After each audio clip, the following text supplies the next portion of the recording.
कर्म तो अपने आप ही में पुण्य है, पवित्र है और समाज के लिए कल्याणकारी भी है। कर्म तो स्वयं ही अपना फल भी है पार्थ। परंतु यदि तुम समाज कल्याण के कार्य में स्वयं अपना हित मिला लोगे तो तुम्हारा वो कर्म अशुद्ध और अशुभ हो जाएगा। इसलिए हे पार्थ, निष्काम कर्म के मार्ग पर चलो, क्योंकि कर्म फल तो तुम्हारे वश में है ही नहीं।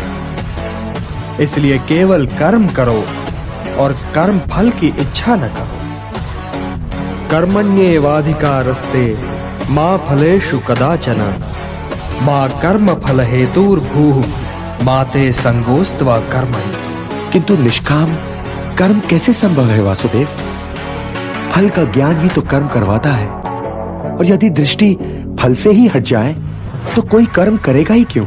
कोई कर्म इसलिए करेगा पार्थ कि कर्म के बिना तो जीवन संभव ही नहीं।